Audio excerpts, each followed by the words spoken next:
राधे राधे बच्चों। आज हम पाठ 5 अक्षरों का महत्व पढ़ेंगे। इसको लिखा है गुणाकार मूले ने। इस निबंध में लेखक ने अक्षरों के इतिहास और उनकी उपयोगिता के बारे में बताया है। लेखक के अनुसार अगर अक्षर नहीं होते तो दुनिया किस हाल में होती, इस बात का वर्णन किया है। प्राचीन मनुष्य पहले अपने भावों को चित्रों द्वारा प्रकट करता था। लगभग 6000 वर्ष पूर्व अक्षरों की खोज हुई। इतिहास का आरंभ अक्षरों की खोज के साथ ही आरंभ हुआ। अक्षरों की खोज के साथ मानव समाज तीव्रता के साथ विकसित हुआ। अक्षरों का जीवन के विकास में बहुत महत्व है। इनकी खोज के बारे में हमें जानकारी अवश्य प्राप्त करनी चाहिए। तो पढ़ते हैं पाठ। अक्षरों की कहानी। यह पुस्तक अक्षरों से बनी है। सारी पुस्तकें अक्षरों से बनी है। तरह तरह की पुस्तकें, तरह तरह के अक्षर। दुनिया में अब तक करोड़ों पुस्तकें छप चुकी है। हजारों पुस्तकें रोज छपती है।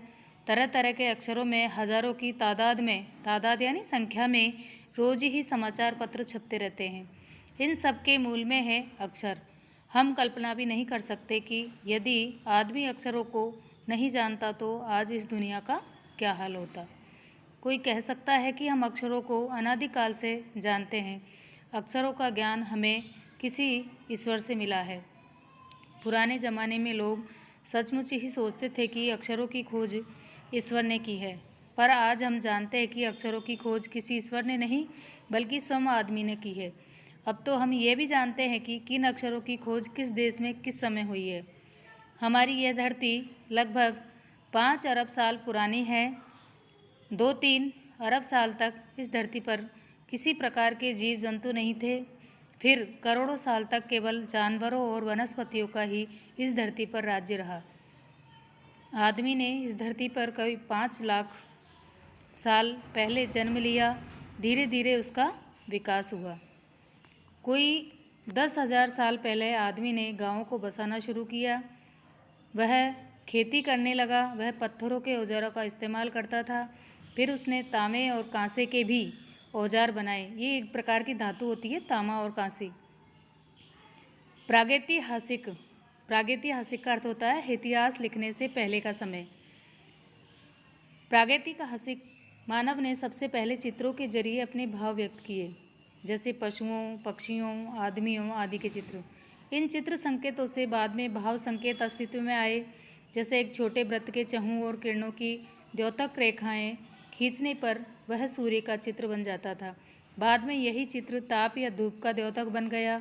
इस तरह अनेक भाव संकेत अस्तित्व में आए। तब जाकर काफ़ी बाद में आदमी ने अक्षरों की खोज की। अक्षरों की खोज के सिलसिले को शुरू हुए मुश्किल से 6000 साल हुए हैं। केवल 6000 साल। अक्षरों की खोज के साथ एक नए युग की शुरुआत हुई। आदमी अपने विचार और अपने हिसाब किताब को लिखकर रखने लगा। तब से मानव को सभ्य कहा जाने लगा। आदमी ने जब से लिखना शुरू किया तब से इतिहास आरंभ हुआ। किसी की कौम एक प्रकार की जाति होती है। कौम या देश का इतिहास तब से शुरू होता है जब से आदमी के लिखे हुए लेख मिलने लग जाते हैं। इस प्रकार इतिहास को शुरू हुए मुश्किल से 6000 साल हुए हैं। उसके पहले के काल को प्रागैतिहासिक काल यानी इतिहास के पहले का काल कहा जाता है। अतः हम देखते हैं कि यदि आदमी अक्षरों की खोज नहीं करता तो आज हम इतिहास को नहीं जान पाते। हम यह नहीं जान पाते कि पिछले कुछ हजार सालों में आदमी किस प्रकार रहता था, क्या क्या सोचता था, कौन कौन राजा हुए इत्यादि। अक्षरों की खोज मनुष्य की सबसे बड़ी खोज है। अक्षरों की खोज करने के बाद ही मनुष्य अपने विचारों को लिखकर रखने लगा। इस प्रकार एक पीढ़ी के ज्ञान का इस्तेमाल दूसरी पीढ़ी करने लगी। पीढ़ी यानी वंशज, एक वंश के बाद दूसरा वंश। अक्षरों की खोज करने के बाद पिछले 6000 सालों में मानव जाति का तेजी से विकास हुआ।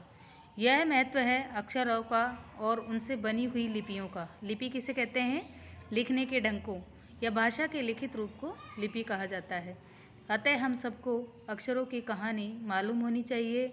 आज जिन अक्षरों को हम पढ़ते हैं या लिखते हैं वे कब बनाए गए हैं, कहाँ बने हैं, किसने बनाए हैं, यह जानना जरूरी भी है।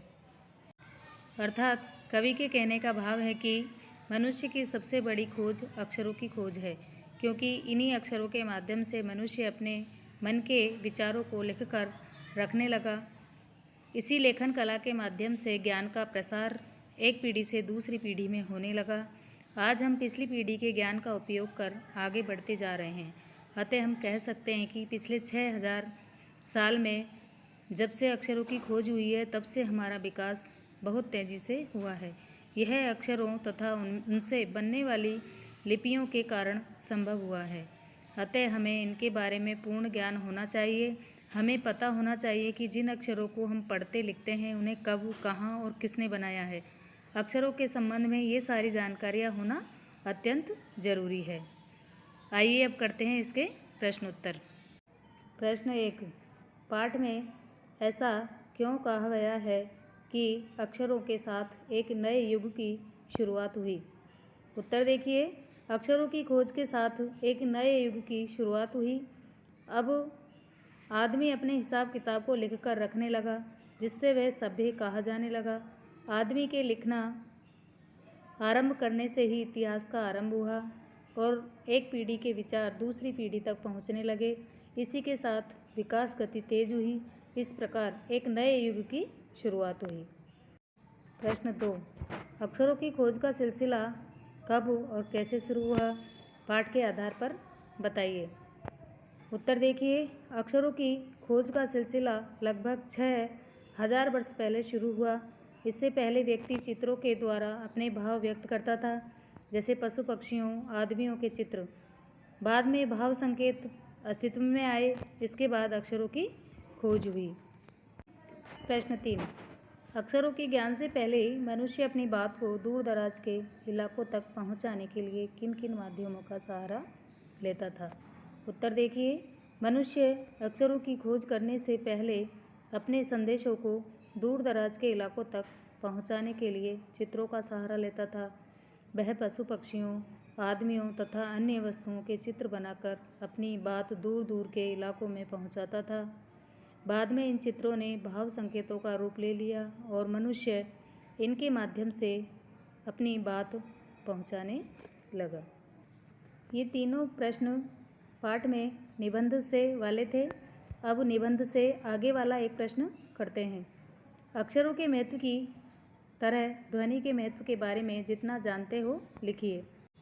देखो बच्चों, अक्षरों को ही वर्ण कहा जाता है और भाषा की सबसे छोटी जो मौखिक इकाई है वो ध्वनि कहलाती है और जो लिखित इकाई है वो वर्ण कहलाती है।